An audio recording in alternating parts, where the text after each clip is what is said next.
नमस्ते सर। नमस्ते नमस्ते। अब बताओ क्या करना चाहोगे।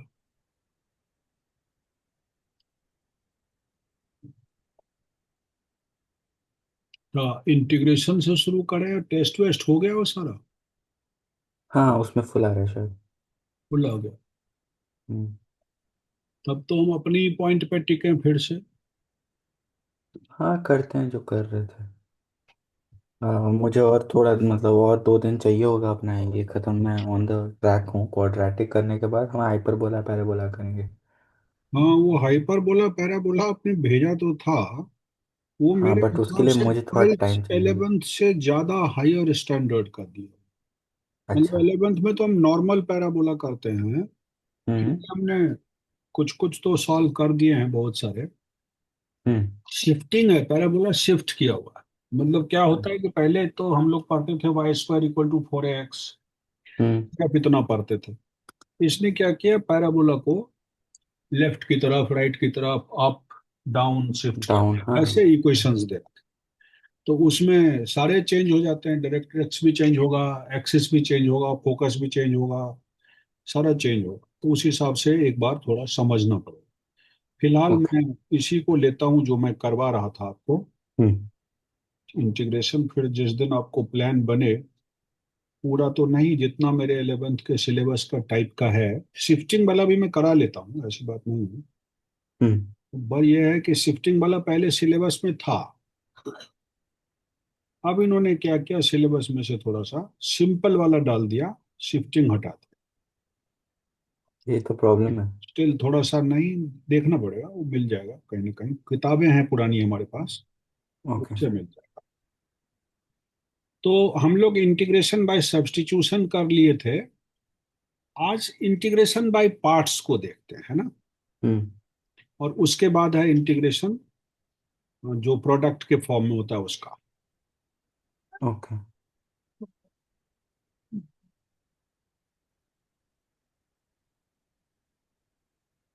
हम कर रहे हैं इंटीग्रेशन बाय पार्ट्स। देखिएगा कि हमें समझना यह है कि कब ये लगता है। क्योंकि सबसे पहले बच्चे को अगर पहचान ही नहीं होगा तो उसे पता नहीं चलेगा कि इंटीग्रेशन बाय पार्ट्स कब लगता है। ठीक है। हम्म। आपको कुछ आइडिया है, पढ़ाया है इंटीग्रेशन बाय पार्ट्स का? इंटीग्रेशन बाय पार्ट मतलब डेफिनेट ना, डिवीजन। डेफिनिट ही, सॉरी डेफिनिट नहीं, हम तो अभी अनडेफिनिट कर रहे हैं। हाँ, ओके। हम्म, हम तो बिना लिमिट वाला कर रहे बिना लिमिट तो वो तो इनडेफिनेट हुआ। हैं। वही कह रहा हूँ, उसमें कांस्टेंट लगता है। करेक्ट। तो हम लोग जो कर रहे हैं वो बिना लिमिट के कर रहे हैं, दैट इज सी वाला पार्ट रहता है उसमें। तो मैं पार्ट्स के लिए बताऊं कि जब कभी भी डिनोमिनेटर में एक कोई फंक्शन हो और नीचे न्यूमरेटर डिनोमिनेटर का खेल हो, ऐसा कुछ हो। हम्म। और नीचे प्रोडक्ट के फॉर्म में लिखा हो, वो मैं आपको बताता हूँ किस तरह लिखा होगा। एक टेबल सा बना हुआ है हमारे किताब में। ये देखिए बाय पार्ट्स का कैसा फॉर्म होगा, एक एक करके देखिएगा। यहाँ पे लीनियर लिखा है, अपॉन नीचे प्रोडक्ट के फॉर्म में दो फंक्शन लिखा है। हम्म।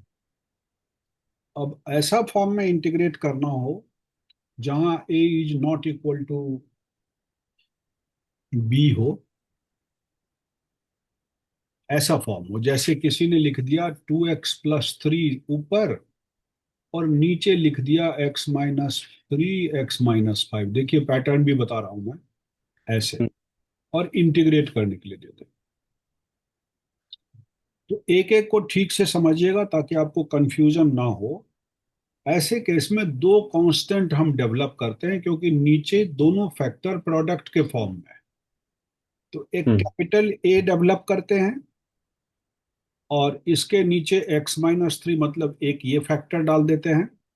अब प्लस एक बी लिखते हैं कांस्टेंट और इसके नीचे दूसरा फैक्टर डाल देते हैं। और इसको इक्विवेलेंट टू इंटीग्रैंड के लिखते हैं, ये कहलाता है इंटीग्रैंड। हम्म। 2x+3 को। अब बच्चे मुझसे पूछते हैं कि सर ये काम इंटीग्रेशन का है या अलजेब्रा का है। ये पूरी तरह से अलजेब्रा का वर्क है जो इंटीग्रेशन में हेल्प करता है। ओके। ये काम जो मैं कर रहा हूं इस तरह से रिप्लेसमेंट, ये पूरी तरह से कौन सा टूल है? Partial fraction is an algebraic tool hmm. Which helps in solving integrals easily. अब इस चीज को मैं अगले पेज पर कॉपी करूंगा और आप जरा ध्यान से देखिएगा क्या क्या कर रहा हूं। a/x-3 अब प्लस b/, यहां मैंने दो कांस्टेंट लिखे हैं और इस कांस्टेंट की वैल्यू मुझे निकालना is equal to 2x plus, हमने लिखा था 3 शायद, हाँ 2x+3 अपॉन x-3 और x-5, यही लिखा है। हम्म। अब इसका जरा एलसीएम लीजिए। ये देखिए पूरा अलजेब्रा का वर्क हो रहा है, इंटीग्रेशन गया हवा में, बाद में लाएंगे उसको। a × x-5 plus b × x-3 is equal to 2x+3 upon x-3 and x-5। और अब इसको मैं आराम से दोनों तरफ से कैंसिल कर, जब ब्रैकेट को खोलूंगा तो ax-5a plus bx-3b equal to 2x+3 आ रहा है। x वाले को एक साथ एसोसिएट कर दीजिए तो a प्लस बी ब्रैकेट में x आ रहा है, और -5a+3b दूसरे ब्रैकेट में आ रहा है। ये कांस्टेंट सेपरेट हुआ और ये x का हम्म। कोफिशिएंट सेपरेट किया। और यहां पर कर देते हैं लोग इक्वेटिंग कोफिशिएंट्स। इक्वेटिंग किस किस का कोफिशिएंट करिएगा? Of x and constant term. तो हम्म। आपको दो इक्वेशन मिलेगा। जब आप x का कोफिशिएंट कंपेयर करते हैं तो ये a+b = 2 मिलता है, देखिए लीनियर इक्वेशन मिल गया। हम्म। सो इससे a = 2 - b आ गया, और दूसरा लीनियर इक्वेशन कांस्टेंट को कांस्टेंट के इक्वल लिख के आता है। मतलब -5a+3b को इक्वल टू आप 3 के इक्वल लिखेंगे। ये क्लियर है अब आपको? अब -5 लिखिए और यहां पर आप a की जगह पर 2 - b लिखिए। पूरी तरह से आप सब्स्टिट्यूशन कर रहे हैं, सब्स्टिट्यूशन से आप सॉल्व कर रहे हैं। ये 3 आया। If you open the bracket तो ये बनता है 10 - 5b और +3b equal to, I don't know, equal to 3 बन रहा है। 5 × 10 3b, और ये साइन चेंज कर लो तो -10 + 5b -3b इक्वल टू 3 आ रहा है। 5b में से 3b गया, बच्चे खाली 2b बचा, और 3 में से 10 जुड़ गया तो 13 बचा, है ना? हम्म। अब आप देखिए b इक्वल टू आ गया 13/2। क्लियर है? इस तरह हाँ। से इस कांस्टेंट्स की वैल्यू निकालना पड़ता है, और a यहां निकलेगा 2 - 13/2। देख रहे हैं b की वैल्यू निकल गया, तो यहाँ पुट कर देता हूँ। 2 दूनी 4 में से 13 गया, ये आ गया -9/2। करेक्ट है? हम्म। इस तरह से बच्चा क्या करता है, कांस्टेंट की वैल्यू निकाल लेता है और इसमें फीड कर देता है और लगातार इंटीग्रेशन कर देता है। जैसे देखिए a की वैल्यू मेरा क्या निकला, -9/2 इंटीग्रेशन, यहाँ लिखिएगा dx/x-3, और प्लस आपका b की वैल्यू आया है 13/2 इंटीग्रेशन dx/x-5। अब इनका आंसर सीधा सीधा देखिएगा, -9/2, ये लॉग लग जाएगा, नेचुरल लॉग x-3, और +13/2, ये भी लॉग लग जाएगा क्योंकि सिंगल पावर में है x-5 प्लस c। ये मेरा आंसर निकल कर आ गया। गेम समझ में आया आपको? हम्म। एक एक सम पर मैं एक एक क्वेश्चन लेता चला जाऊंगा ताकि साथ साथ आपको उसका एप्लीकेशन भी समझ में आ जाए। करना क्या होता है एक बार फिर रिपीट कर दूं आपको। हाँ। ऊपर लीनियर लिखा हुआ है, नीचे क्वाड्रेटिक है। अगर आप मल्टीप्लाई करेंगे तो जो क्वाड्रेटिक है वो प्रोडक्ट के फॉर्म में है, फैक्टराइज किया हुआ है। आपको सैंपल दिखाया वो कुछ इस तरह से जा रहा है। ये लीनियर है और ये क्वाड्रेटिक है, लेकिन फैक्टराइज किया। आप क्या करेंगे कि यहाँ से पूरी तरह से इंटीग्रेशन को भूल जाएंगे और अलजेब्रिक टूल पार्शियल फ्रैक्शन का इस्तेमाल करेंगे। इस फ्रैक्शन को आप इक्विवेलेंट टू ए अपॉन एक वाला फैक्टर और बी अपॉन दूसरा वाला फैक्टर लिख देंगे, और उसके बाद आगे इसका एलसीएम लेकर किसी भी तरह से कोफिशिएंट ओफिशिएंट कंपेयर करके ए प्लस बी एक इक्वेशन बना 2 के इक्वल, और 3b-5a निगेटिव साइन के साथ -3b-5a 3 के इक्वल। इन दोनों इक्वेशन को सॉल्व कर दीजिए और यहाँ पर जाके उसे पुट कर दीजिए। जब आप यहाँ पुट करेंगे और इसमें dx लगा देंगे तो इंटीग्रेशन होगा, और यहाँ पर आपके हाथ में आंसर आ जाएगा। कोई दिक्कत आपको समझने में हो तो एक बात मुझे पूछिएगा अगली बार। क्वेश्चन 2 सैंपल 2 पर डिपेंड है। सैंपल 2 क्या कह रहा है कि अगर आपको इंटीग्रेशन में ऊपर लीनियर ही दे और नीचे रिपीटेड फैक्टर दे दे, ये देखिए ऐसे दे। सैंपल के तौर पर मैं कैसे बनाऊंगा, मान लीजिए फिर से मैंने वही बनाया, 2x-3 dx लिख दिया, ऊपर लीनियर आ गया और नीचे x-2 का होल स्क्वायर आ गया, सैंपल इसी टाइप का। हम्म। ठीक है, एग्जैक्टली सैंपल मैच कर गया।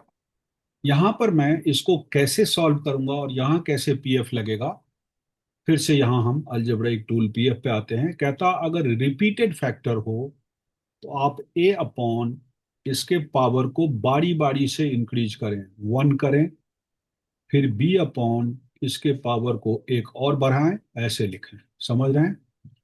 सिंगल पावर से इंक्रीज करें। 2 लिखा है पावर, 3 लिखा होता तो 1 2 3 लिखते।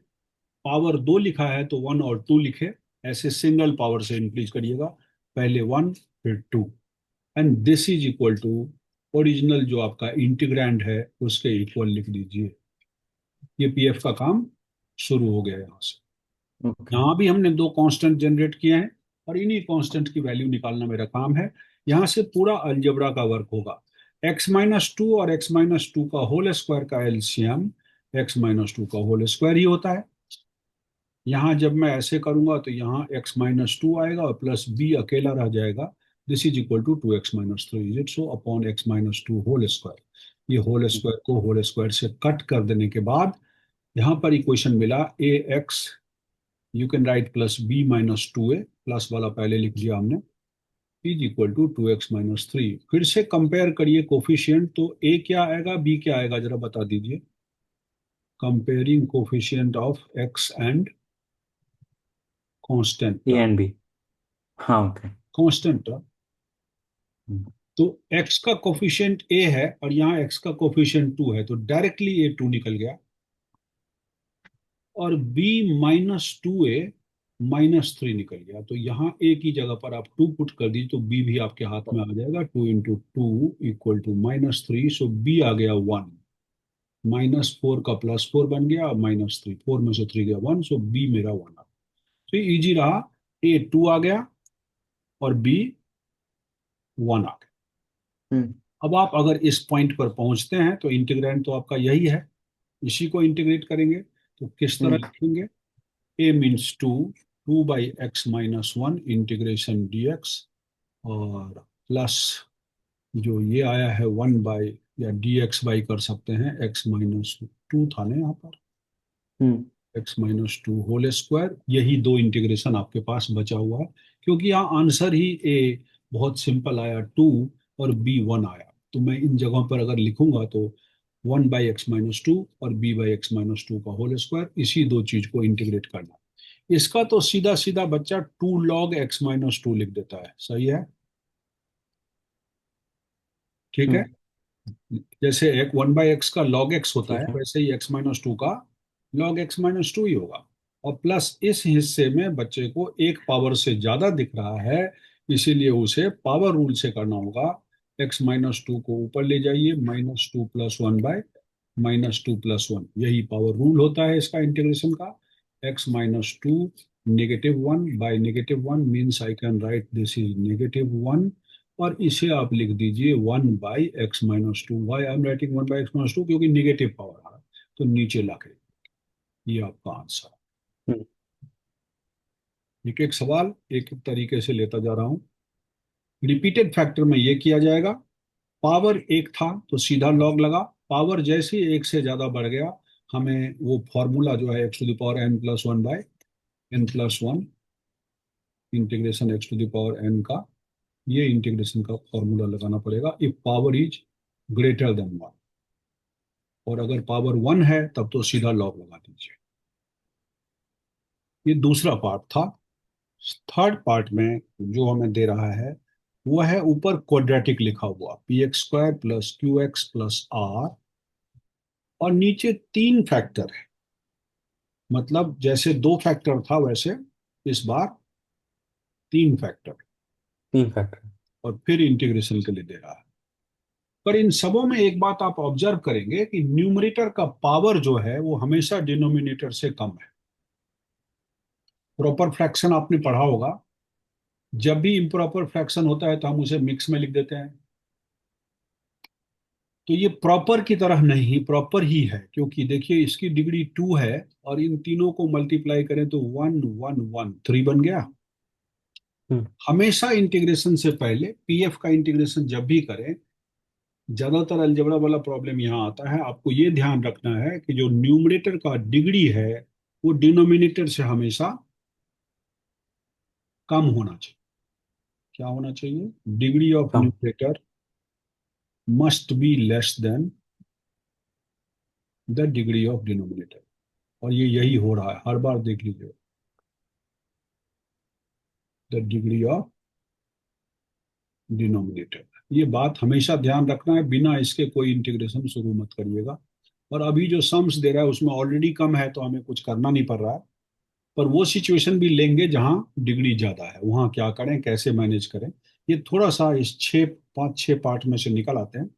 अब देखिए इसका मतलब ये हुआ कि आपको इंटीग्रेट करने के लिए देगा two x square plus three x plus five, quadratic आ गया, हम्म। समझ रहे हैं, upon x minus one, x minus two, x minus three. अब ये माइनस प्लस किसी में हो सकता है, हो गया। मैंने सैंपल ले लिया थ्री, सैंपल थ्री एग्जैक्टली उसी से मैच कर रहा है जो ऊपर हमने पैटर्न दिया है। इस केस में ये हमें सिखाता है कि जब आप पीएफ इस्तेमाल करेंगे तो चूंकि इसमें नीचे तीन फैक्टर है, तो आप तीन वो कांस्टेंट्स जनरेट करेंगे, a upon x minus one, b upon x minus two, और एक और कांस्टेंट जनरेट करेंगे c upon x minus three, और इसको इंटीग्रेशन करने की कोशिश करें। मतलब ये हुआ कि आप इसको इस तरह लिखेंगे a b c, because there are three factors one two three, therefore I have to select how many constants, three constants for solving this equation. और अब इसको इंटीग्रेशन का साइन हटा लेंगे ओके। और अलजेब्रा हाँ। का टूल पीएफ इस्तेमाल करेंगे। देखिए two x square plus three x plus five दिया, यहाँ से अलजेब्रा का टूल हमने शुरू किया, x minus one, x minus two, x minus three is equal to, यहाँ मैं लिख रहा हूँ a by x minus one, b by, मैंने उसको इक्वलेंट टू दिस माना है, और प्लस सी, एक नया कांस्टेंट डेवलप किया यहाँ पर क्योंकि तीन फैक्टर थे। अब इसको फिर से वही कहानी बनाइए। तो इसका एलसीएम ऑलरेडी हुआ पड़ा है, राइट साइड में हमें एलसीएम लेना पड़ेगा और थोड़ा सा सिंप्लीफाई करना पड़ेगा, अलजेब्रा का काम करना पड़ेगा। इसका भी एलसीएम वही x minus one, x minus two, x minus three आएगा। अब आप देखिए कितना सारा वर्क इसमें आएगा। अगर आप x माइनस वन से इसको डिवाइड करते हैं तो a के साथ क्या बचता है, x माइनस टू और x माइनस थ्री, करेक्ट है। b के, हाँ। x माइनस टू से डिवाइड करते हैं तो b के साथ बढ़ता है x minus one, x minus three, और यहाँ c के साथ अगर आप डिवाइड करते हैं x माइनस थ्री से तो x माइनस वन और x माइनस टू बचता है। कोई दिक्कत समझने में? हम्म। ना इसी चीज को मैं थोड़ा आगे बढ़ाता हूं तो a इंटू, देखिए x square minus five x plus six आ रहा है, plus b into x square minus four x plus three आ रहा है, c into x square minus three x plus two आ रहा है, और इसके नीचे दोनों में कॉमन फैक्टर आ रहा है जो कैंसिल हो जाएगा, जो अक्सर हुआ है। तो मैं इस पर्टिकुलर चीज को इससे कैंसिल अगर कर दूं तो फिर वही कोफिशिएंट कंपेयर वाली बात आएगी और कई बार इक्वेशन थोड़ा ज्यादा बन जाए। अब कोफिशिएंट कंपेयर में देखिए, a x square, b x square, c x square. तो मैं एक्स स्क्वायर एक साथ रखूं तो क्या बनेगा? ए प्लस बी प्लस सी। हम्म। फिर आप एक्स ले लीजिए तो ये बनेगा -5a -4b -3c। और फिर कांस्टेंट वाला बनाइएगा तो 6a +3b और +2c। कोई दिक्कत इसको समझने में हो तो बताइए। हम्म। मैंने एक्स स्क्वायर को एक साथ बटोर लिया ताकि कोफिशिएंट कंपेयर करने में आसानी हो, दोनों तरफ लेफ्ट राइट को। और एक्स वाले को एक साथ और कांस्टेंट को एक साथ। नाउ कंपेयरिंग तीनों के कोफिशिएंट करने पड़ेंगे। Comparing coefficients of x square, x and constant. तो अब देखिए तीन इक्वेशन आपका बना और तीन वेरिएबल भी है। तो a plus b plus c is equal to कितना आएगा? 2 आया पहला equation. -5a -4b -3c equal to 3 आया दूसरा इक्वेशन। और 6a +3b +2c equal to +5 आया तीसरा इक्वेशन। ये तीन इक्वेशन मेरे पास आ गए हैं। और तीन वेरिएबल है। तीन वेरिएबल को सॉल्व करने के लिए तीन इक्वेशन ही चाहिए, बिना उसके तो होगा नहीं। तो इसके नीचे मैं ये लिखता हूँ और सॉल्व करता हूँ। देखिए अगले पेज पे जा रहा हूँ, ठीक है। हम्म। ए प्लस बी प्लस सी 2 आया है। और यहाँ पे दूसरा इक्वेशन आ रहा है -5a -4b -3c। -5a -4b -3c equal to -5a -4b -3c equal to 3 आ रहा है, एक्स का कोफिशिएंट है ना। तो इसको 3 लिखता हूँ, लेकिन सॉल्व करने के लिए मुझे क्या करना पड़ेगा? इसको 5 से मल्टीप्लाई करना। हम्म। देखिए 5a +5b और +5c इक्वल टू 10 आ गया।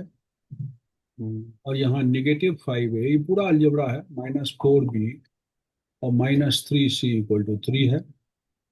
मैं इसको ऐड ही कर दूं तो ये कैंसिल हो गया। 5 में से 4 गया, एक बी बचता है। और 5 में से 3 गया, 2c बचता है। इज इक्वल टू 10 और 3 कितना बन गया? 13 बन गया, क्योंकि मैंने ऐड किया है। तो एक इक्वेशन तो ये बन गया, b +2c, दो वेरिएबल में।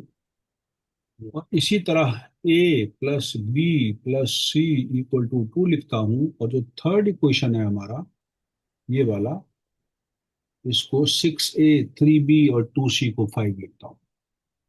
6a 2b 3c को 5 लिखता हूँ। इसे भी आप 6 से मल्टीप्लाई कर दीजिए तो ये बनेगा 6a +6b +6c equal to 6 2 12। और 6a +2b +3c equal to 5। अब आप इसको तो सब्ट्रैक्ट करना पड़ेगा क्योंकि कोफिशिएंट के सेम साइन है। ये सब्ट्रैक्ट किया मैंने, ये कट गया। 6 में से 2 गया 4b।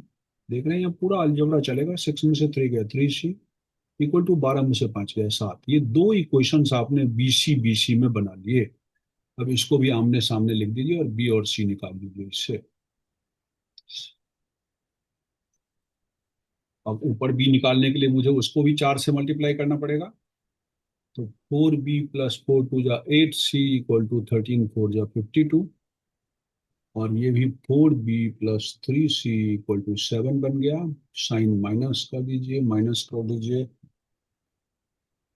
4b में से 4b गया, 8 में से 3 गया 5b। और 52 में से 7 गया, कितना बचता है? 12 में से 7 5 और ये 4 45। 5 9 हम्म। जब 45 आया।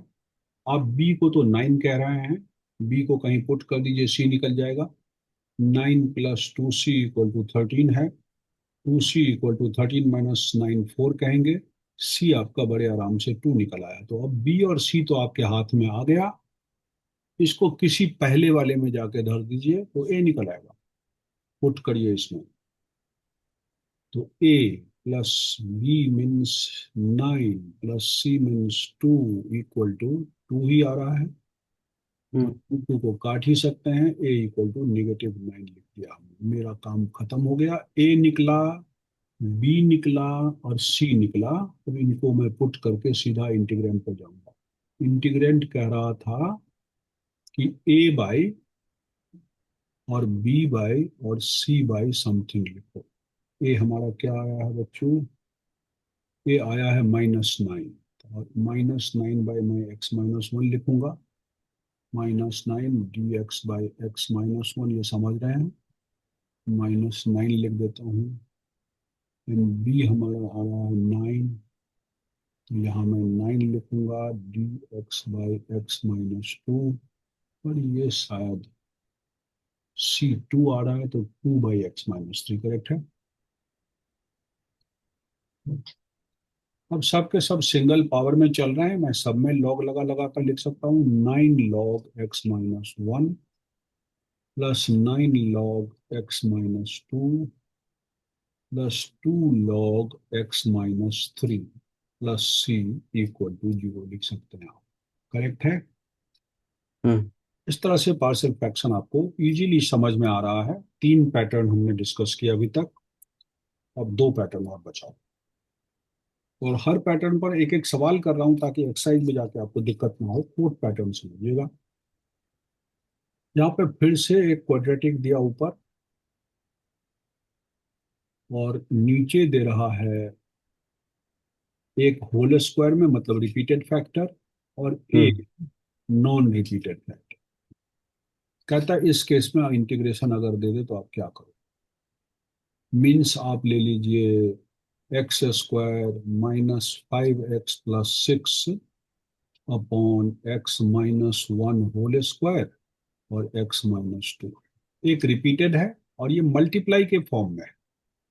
ध्यान हम्म। रखिएगा, इसमें जो नीचे होता है वो हमेशा कोई प्लस माइनस नहीं होता, नीचे हमेशा मल्टीप्लाई के फॉर्म में। और ये इंटीग्रैंड है, देखिए दोनों मैच कर रहा है, पूरा यही पैटर्न पर है। ऊपर क्वाड्रेटिक हमने ले लिया, और नीचे हमने एक लीनियर रिपीट करके लिया, दूसरा लीनियर सिंगल पावर में लिया। कहता है इस केस में क्या करें? कहते हैं इस केस में कुछ मत करिए, ए बाई, इसको इक्विवेलेंट टू लिखिए x-1, जैसे पावर बढ़ाते हुए लिख रहे थे ना एक में, हाँ, ए बाई एक्स ऊपर माइनस वन, करके ए रेज बाई करके बी बाई लिखिए, एक्स और माइनस वन, सी करके x एक्स माइनस, माइनस लिखिए। और x-1 स्क्वायर क्यों ले रहे हैं? सेकेंड टर्म के लिए मैंने x-1 ही कहा ना, लेंगे। पावर अगर रिपीट हो हाँ हाँ। तो आप, जैसे 3 है तो आप पहले में x-1 देंगे ए में, बी में देंगे x-1 का स्क्वायर, और सी में, मतलब पावर एक एक करके राइज करते जाइएगा वहां तक, मैक्सिमम जहां तक गया है। हम्म। क्यूब लिखा होता तो मैं क्यूब तक जाता, लेकिन यहाँ स्क्वायर है इसलिए 2 ही लिखा, और यहाँ खत्म हो गया। और सी में ये वाली चीज लिखी। कांस्टेंट तो 3 यहाँ भी जनरेट हुआ। लीनियर क्वाड्रेटिक ऊपर है और नीचे इस फॉर्म में है, तो इसको इक्विवेलेंट टू इसके लिख देते हैं। और फिर अलजेब्रा का टूल शुरू होता है। हम लिखते हैं x² -5x+6, यहाँ से इंटीग्रैंड विंटीग्रैंड सब हट गया। x-1 whole square, x-2। अब यहाँ अलजेब्रा का काम हो रहा है। इक्विवेलेंट टू में लिख रहा था a by x-1 hmm. x-1 का स्क्वायर, और c/x-1। और अब इसका एलसीएम राइट साइड में ले लीजिए, तो ये x-1, देखिए एलसीएम में हमेशा मैक्सिमम पावर होता है, वो लिख दिया, और जो नहीं कॉमन है वो भी होता है। एक्स मतलब इन दोनों का एलसीएम हाईएस्ट पावर ले लेंगे, वो ले लिया, जो रूल है एलसीएम का। और फिर ये देखिए दोनों कट के तैयार है, इसको हम काट देते हैं। और ऊपर ए, जैसे ही आप इससे डिवाइड करेंगे, क्या बचेगा इसमें? एक x-1 बचेगा और एक हम्म। x-2 बचेगा। बी में चूंकि होल स्क्वायर वाला कट ही जाएगा तो खाली x-2 बचेगा। और सी में x-2 के कट जाने के बाद x-1 का होल स्क्वायर बचेगा। ये मेरे पास बच गया। तो मतलब अब हम लिख सकते हैं न्यूमरेटर जो ऊपर लिखा है, this is equal to a bracket x-1 x-2, b में खाली x-2, और सी में x-1 होल स्क्वायर। अब इसको थोड़ा एक्सपेंड कर दीजिए, a x square minus 3x+2 b x -2b और प्लस सी 3x² -2x+1। और इसमें फिर आप एक्स स्क्वायर को एक साथ बटोरेंगे तो ए प्लस सी आया, फिर एक्स को लेंगे तो -3a+b और -2c आया, और फिर कांस्टेंट वाला लेंगे तो 2a और कांस्टेंट वाला -2b और प्लस सी, इसको इक्वलेंट टू x² -5x+6 लिखने के बाद आप कोफिशिएंट कंपेयर करेंगे। कंपेयरिंग कोफिशिएंट्स ऑफ जो है एक्स स्क्वायर को एक्स स्क्वायर के साथ, एक्स वाले को एक्स के साथ, तो आपको मिलेगा क्या, a+c = 1। कंपेयरिंग कोफिशिएंट करने से a+c = 1, -3a+b -2c क्या मिलेगा, -5, हम्म। और 2a -2b प्लस सी मिलेगा आपको 6 के। ये जो तीन इक्वेशंस हैं, यही मुझे रास्ता देगा ए बी सी निकालने में। तो मैं लिखता हूँ a+c = 1 पहला इक्वेशन। दूसरा मैं लिख रहा हूँ -3a+b -2c, -3a+b -2c -5 लिखा हूँ शायद, हाँ -5 है। और 2a -2b+c 6 लिख रहा हूँ। 2a -2b+c को मैं 6 लिख रहा हूँ। देखिए यहाँ से a = 1 - c आएगा। हाँ। यहाँ भी a के लिए 1 - c, और यहाँ भी a के लिए 1 - c लिख दीजिए। तो 3 × 1 - c plus b -2c is -5। इसको सॉल्व करने से -3 + 3c प्लस b -2c -5 मुझे मिल रहा है। b 3c में से 2c गया, 1c -5 -3, 5 3 में से 5 गया -2। ये इक्वेशन बन गया एक सिंपल सा। और यहाँ भी मैंने कहा ए के लिए आप क्या पुट कर दीजिए, 1 - c, तो इससे भी ऐसा ही एक इक्वेशन आपको मिल जाएगा। फिर इन दोनों को सॉल्व करना, मतलब यही सॉल्विंग का प्ले है कि बढ़िया से बच्चा जानता हो अलजेब्रा। +c = 6। ठीक। तो अब मैं देख रहा हूँ c और -2c, -c आएगा, -2b आएगा, =6 में से 2 गया 4।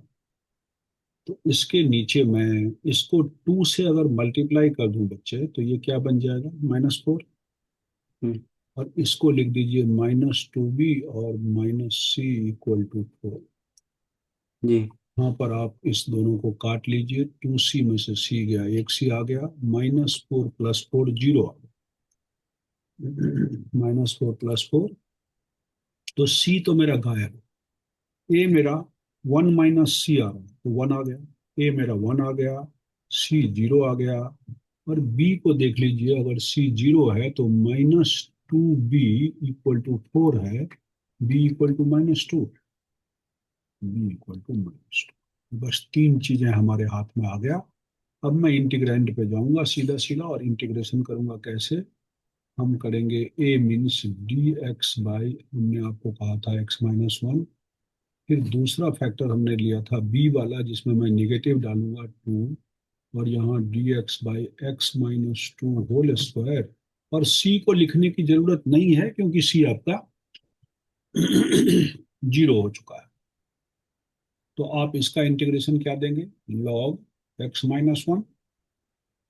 लेकिन इसको तो ऊपर ले जाना पड़ेगा क्योंकि इसका पावर 2 है, तो -2 तो यहाँ लिख देता हूँ, और इसका आएगा x-2 का पावर -2 + 1/-, 1/x-2 आ जाएगा, और ये बन जाएगा प्लस।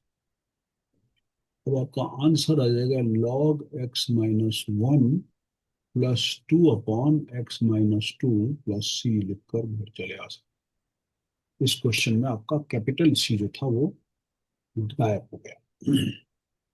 अब एक लास्ट जो पार्ट है वो है इम्पोर्टेंट।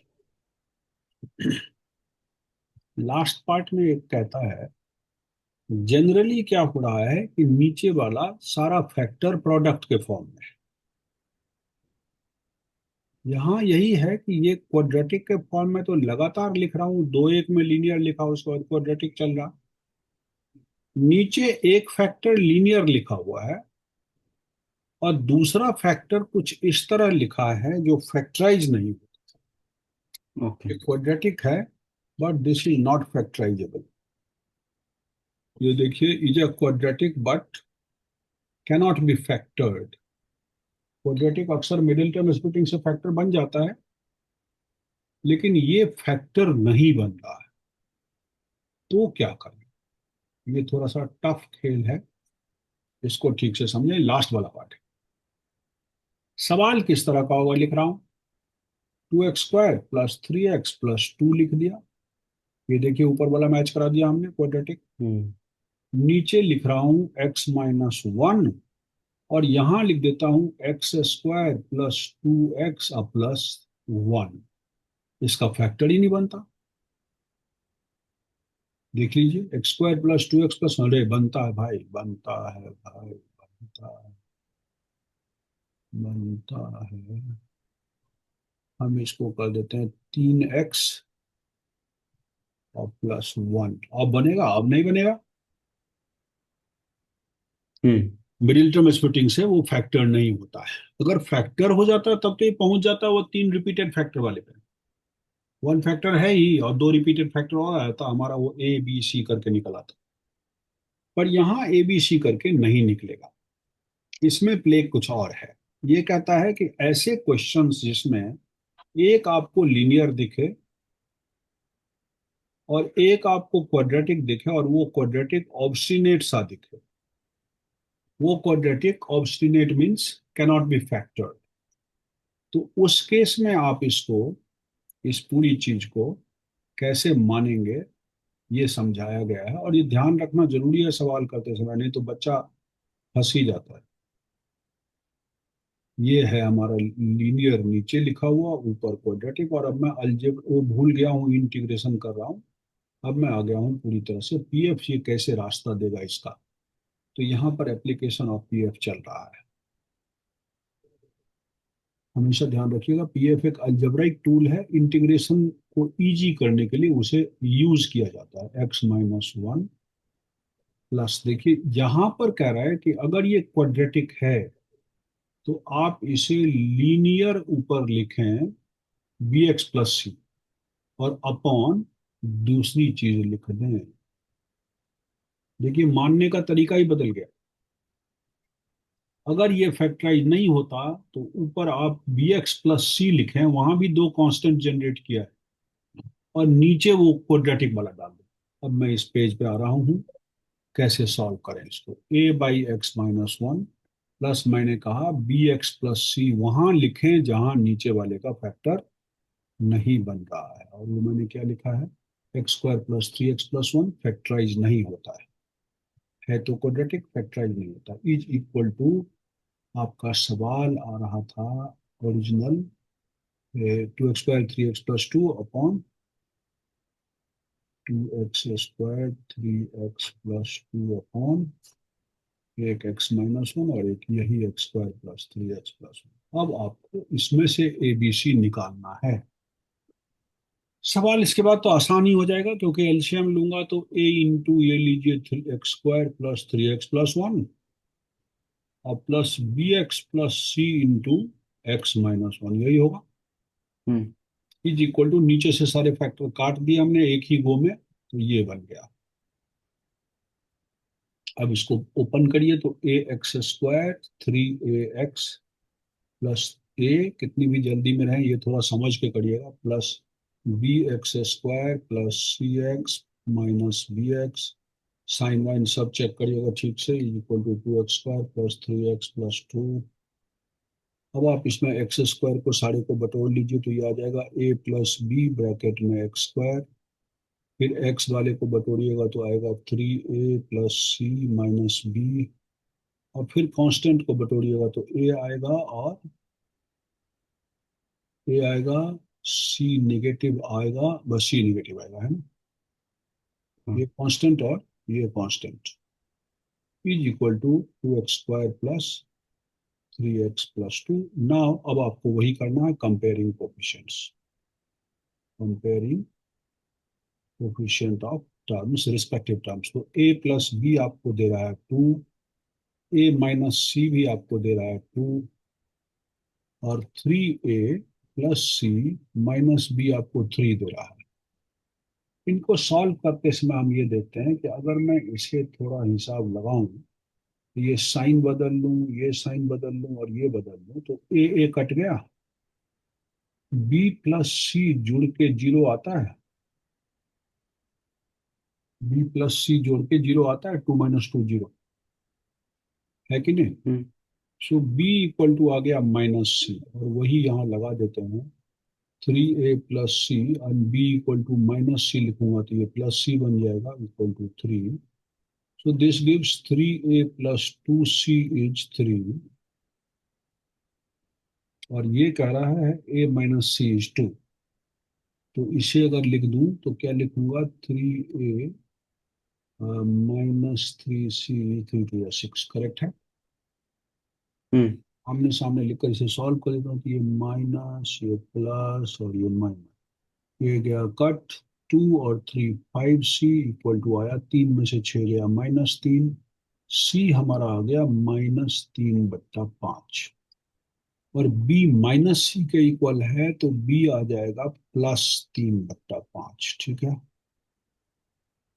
मेरा बी भी निकल गया, सी भी निकल गया। अब यहाँ मैं बी पुट कर दूं तो ए निकल जाएगा।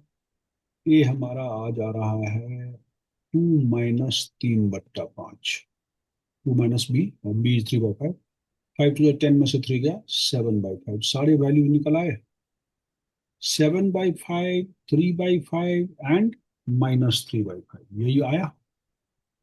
अब इस सवाल को लिखेंगे कैसे, आप पहुंचेंगे इस जगह पर, क्योंकि यही है इंटीग्रैंड। आप ए की जगह पर आप लगा देंगे, ए आपका कितना आ गया है, 7/5।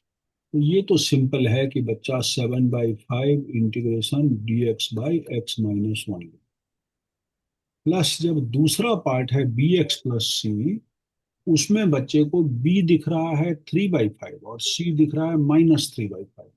तो बच्चा 3/5 अगर कॉमन ले ले, 3/5x और -3/5 ऐसे आ रहा है, अपॉन नीचे आ रहा है हमारा क्वाड्रेटिक वाला, वही x² + 3x+1,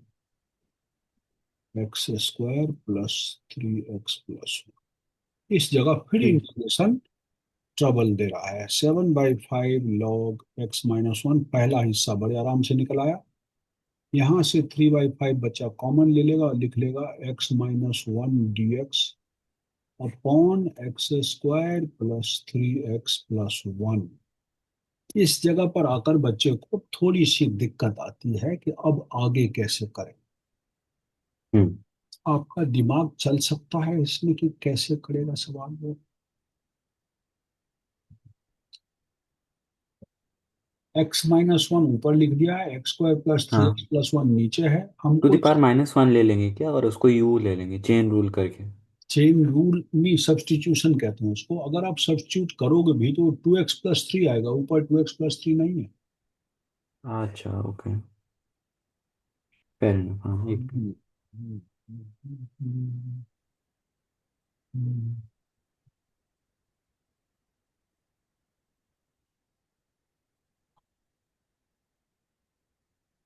कुछ उपाय निकालिए, क्या करेंगे। यहाँ फंस जाता है बच्चा, 3/5 x - 1 x² + 3x+1 में हमारे पास जरूर कोई न कोई अल्टरनेट है। थोड़ा सा दिमाग लगाइए कि करेंगे कैसे।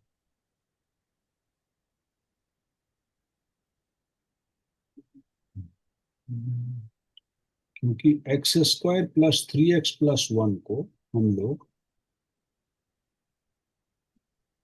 x - 1 का होल स्क्वायर लिख दें, और फिर कुछ देख लें क्या पूरा क्या घटाना पड़ेगा। हम्म। ये बनता है x² - 2x + 1।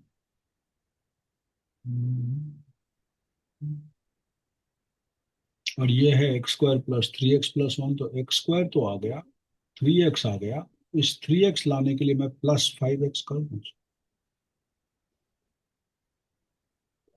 तो ये x माइनस नीचे थोड़ी होगा, नहीं चलेगा। और कुछ सोचिए यहाँ पर, मतलब आप सब कुछ भूल जाएं और सिर्फ सोचें कि इसका इंटीग्रेशन कैसे करें। हम्म। अभी फिलहाल हम सिर्फ इतना ही सोचें कि इस पार्ट का मान लीजिए किसी ने दे दिया x-1 dx by x² plus 3x+1 का इंटीग्रेशन। हमारे पास एक तरीका है, एक होता है लीनियर ओवर क्वाड्रेटिक। ध्यान दीजिए, लीनियर ओवर क्वाड्रेटिक, ये वही पार्ट है। और अगर ऐसा इंटीग्रेशन आ जाए, ये टूल अलग से दे रहा हूं मैं, पीएफ से अलग है, ठीक है। ऊपर लीनियर हो, नीचे क्वाड्रेटिक हो, और हो सकता है ऊपर लीनियर हो और नीचे क्वाड्रेटिक रूट में हो, तरीका दोनों का सेम, ठीक है। बात को समझिए, क्योंकि यहाँ फंसे आप, फंसे हम भी, फंसे आप भी, और थोड़ा सोचना इसलिए मजबूर कर रहा हूँ आपको, क्योंकि ऊपर लीनियर है, नीचे क्वाड्रेटिक है। हमें कहा जाता है कि आप ऐसे लिखें, linear is equal to a into DDX of quadratic plus c, plus b कर ली, सी क्यों कर लिया। कैसे लिखेंगे, हम्म। लीनियर को ए इंटू DDX ऑफ डिनोमिनेटर और प्लस बी करके लिख लिया। अब देखिए, मैं सिर्फ इसी का सोच रहा हूं, मेरे पास ये सवाल है, और ये इंटीग्रेशन के लिए दिया गया है। ऊपर लीनियर है, नीचे क्वाड्रेटिक है, मैंने कहा उसको इस तरह लिख के किया जाता है, ये तरीका है। तो मतलब लीनियर को आप लिख लेंगे a into what is DDX of this, 2x+3, हम्म।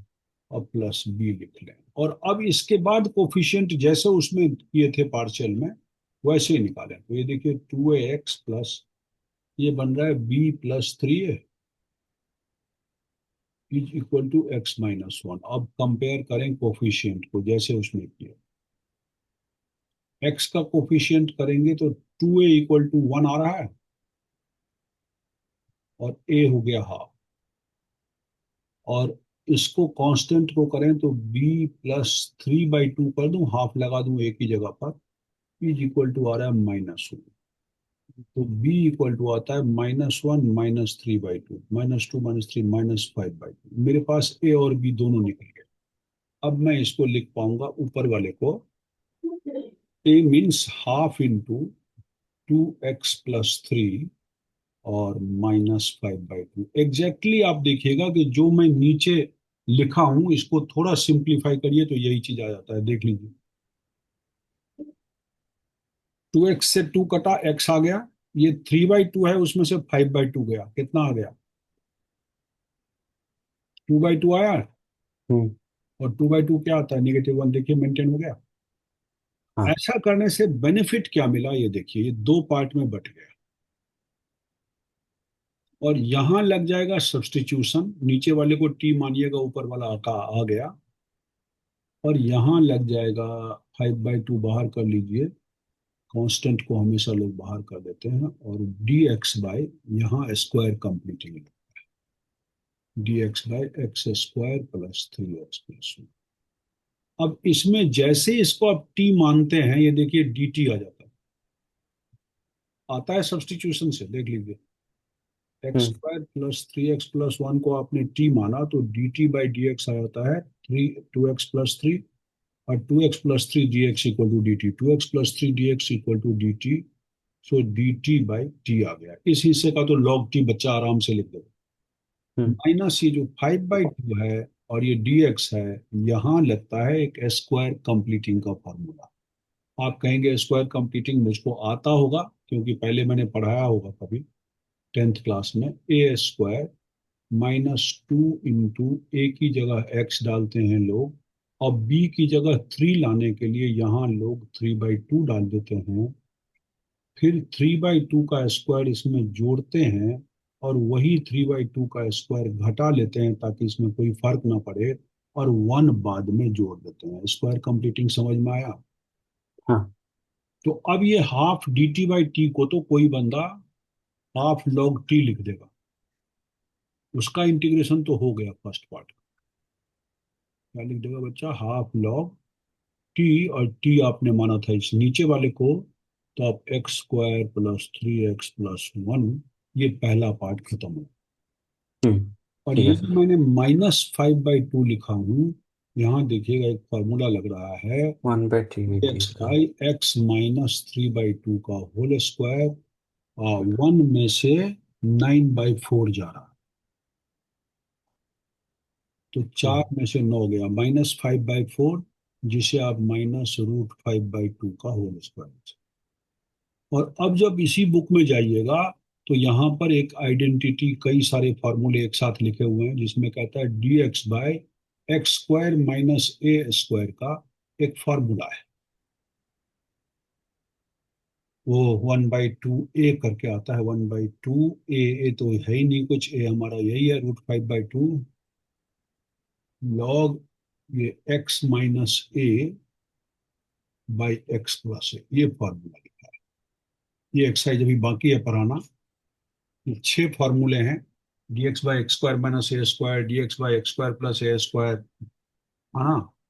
ये 6 फॉर्मूले हैं जिनके ऊपर ये सवाल निकलता है। तो आप देखिए यहाँ पे जाके कहीं ना कहीं ये जो 6th पार्ट था वो फंसा ही दिया हम।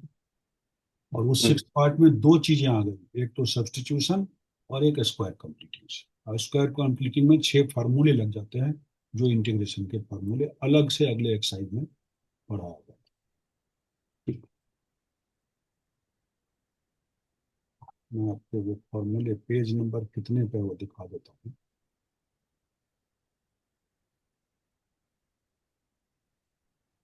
ये तो हमारा पीएफ का जो बेसिक कॉन्सेप्ट था वो खत्म हो गया। आप देखेंगे इंटीग्रेशन में स्क्वायर कंप्लीटिंग में कहीं कहीं इन्होंने x² - a² लिखा है, फिर लिखा है dx/a² - x², फिर लिखा है dx/x² + a²। ये 3 तो यही पैटर्न है, तीन हम्म। पैटर्न रूट के साथ है, x² - a² विथ रूट, और फिर dx/a² - इसमें भी रूट के साथ, और ये भी dx/x² + a² रूट के साथ। हम्म। ये 6 फॉर्मूले हैं, 1 2 3, जो मुझे कहाँ जरूरत पड़ती है, जो मैंने सेकेंड पार्ट किया अभी, स्क्वायर कंप्लीटिंग वाला एक्सरसाइज है, वहां जरूरत। तो जो a² - x² है, इसका 1/2a लॉग, अभी भी मैंने वही लिखा है, ये इसमें a + x/a - x आता है। जो ये वाला पार्ट है उसमें 1/2a log x - a/x + a आता है। x - a/x + a जो अभी अभी लिखा है ना, ठीक है। तो सब में +c लगता है। और जो ये है, इसमें आता है 1/a tan−1 x, जो प्लस वाला है उसमें आता है 1/a, बिना रूट का है, ये आता है 1/a tan−1 x, और ये सब ट्रिगो के फार्मूले से आता है, सब्स्टिट्यूशन से ये आ जाता है इसका फार्मूला। और जो रूट वाले हैं उसके थोड़े बड़े बड़े फार्मूले दे रखे हैं। ये x² - a² हो जाए तो इसका बनता है log x + x² - a² + c। ये जो a पहले आ जाए, x बाद में आ जाए तो कुछ बदल जाती है बात। यहाँ आ जाता है log x प्लस, क्या कहा हमने, a² पहले आ जाए और ये बाद में, यहाँ साइन वर्स x/y, ये बहुत सिंपल है। This give sine inverse x/y। अगर रूट में हो और a² पहले आ जाए तो इसका आप सीधा साइन इनवर्स एक्स बाई ए लिख सकते हो, और सब मैं डिराइव करके दे सकता हूँ आपको कैसे आता है। और इसका फिर बड़ा सा आता है, ये है log एक्स, मैचिंग तो इसी से है, x plus root over x square plus x. ये 6 फार्मूले भी आपको अगले एक्सरसाइज की तैयारी करेंगे। हम्म। ये 6 फार्मूले आ गए असेंबल, जिसमें से मैं इस पर फंस गया था अभी। हम्म। ये मेरा सेकंड पार्ट जो है वो इसी पर आ गया था। स्क्वायर कंप्लीटिंग करने के बाद मैं ऐसे पैटर्न पर आया, तो मैंने ये लिखा 1/2 a log x minus a by x plus a. जहाँ एक्स की वैल्यू तो पूरा ये लिखेगा बच्चा, और ए की जगह ये लिखेगा, ये पूरा एक एक्स लेंगे ये A। तो ये सवाल, समझ गए बात को। आज पार्शियल फ्रैक्शन का कॉन्सेप्ट तो हमने कंप्लीट कर ही दिया आपको, कि किस तरह से हम लोग करते हैं। और साथ में हमने ये इसकी नींव डाल दी। ये एक एक्सरसाइज और भी है जो मुझे, ये सारे पार्शियल फ्रैक्शन चाहिए। मैंने ये फार्मूले 6 डाले हैं, इन 6 फार्मूलों के डेरिवेशंस भी बच्चे को करना चाहिए, और साथ में इन्हें याद भी करना चाहिए। कहीं भूल गए तो फिर डेरिवेशन अपने आप कर सकते हैं। बेसिकली इसमें यह है कि अगर एक्स स्क्वायर माइनस ए स्क्वायर है, तो मैंने एक बार पहले भी समझाया था आपको, एक्स को ए सेक थीटा या ए कोसेक थीटा लें, और फिर ट्रिगो का पैटर्न चलाएं। हम्म। ये इन्वर्स में भी सिखाया गया था, इन्वर्स सर्कुलर फंक्शन में। और ए स्क्वायर पहले हो एक्स स्क्वायर बाद में हो, रूट के साथ हो या बिना रूट का हो, कोई फर्क नहीं पड़ता। इस केस में a x equal to a sine theta लें या ए कॉस थीटा लें,